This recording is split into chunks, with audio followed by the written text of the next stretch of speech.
Waxaan kuu soo gudbinayaa magacyada ugu saameynta badan marka aad sameynayso xiriirka jaceylka.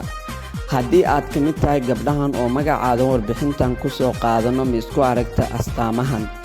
Magaca ugu horeeya oo maanta warbixinteena ku bilaabayno waxa uu yahay 1. Magaca Maryan waxaa la sheegaa in Maryan ay tahay gabar wanaagsan oo aad u qurux badan. Sidoo kale Maryan qalbigeeda aad ayuu u furan yahay, qof walba oo nolosheeda ku soo biirana aad ayay u soo dhoweysaa wayna u dhoola cadeysaa. Maryan sidoo kale waxaa la sheegaa inay tahay gabar aad u labis badan. Haddii gabar Maryan la dhaho oo aad jeceshahay ee mar walba kuu dhoola cadeyso, ogaaw adiga oo kaliya inaysan kuu dhoola cadeyn oo kumanaan qof u dhoola cadeyso. Waxaana la sheegaa wiilasha Maryan jeclaado inay yihiin kuwa ugu murugada badan nolosha soo marto, maadaama Maryan ay tahay gabar aad u qiyaamo badan oo qof walba oo nolosheeda ku soo biirana aad ugu dhoola cadeyso. 2. Magaca Leyla waxaa la sheegaa inay yihiin gabdhaha caatada aad u qalqaliirka ayaa la sheegaa magaca Leyla inay wataan.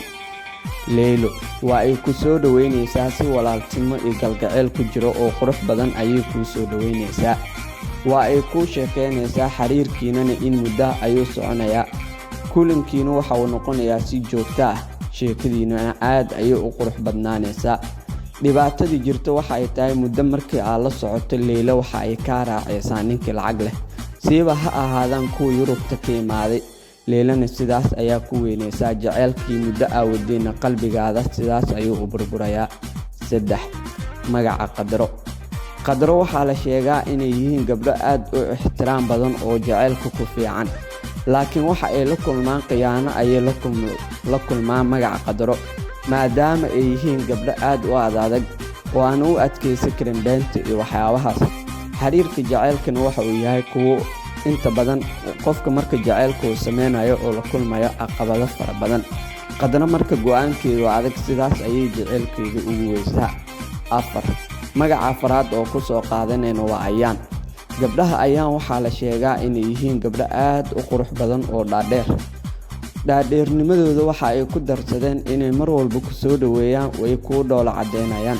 Laakiin magaca Ayaan waxaa la sheegaa oo kaliya in dakhli ay ka raadiyaan xiriirka jaceylka. Ninkii lacag leh ayayna ku heestaan. Haddii aadan lacag haysan magaca Ayaan ha isku jeclaan, nolosha ayay meel cidlaah kaaga tagayaan. 5. Magaca Siciido waxaa la sheegaa inay ka mid tahay gabdhaha aadka u wanaagsan. Laakiin magaca Siciido waxaa inta badan lagu sheegaa inay yihiin gabdhaha aadka u xanaaqa badan. Go'aamadoodu wuxuu yahay mid joogto ah, aad ayayna daqiiqad walba oo aad la sheekaysatidna go'aan fudud ayay qaadanaysaa. Adiga oo heshiis wada ahaydeen waxaa dhacaysa in heshiiskii durbaba ay kaaga baxdo. Maxaa dhacay markii aad dhahdo waxa ay ku dhahaysaa wax dhacay ma lahan oo jawaabta oo kaliya ayay ka eegaysaa.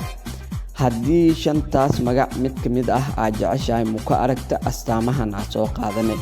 Haddii aad jeceshahay muuqaalada noocan oo kale inaan soo badino, barta YouTube-ka Socdaal 24 like noo saar, sidoo kale saaxiibada u share garay si muuqaaladan aan u soo badino.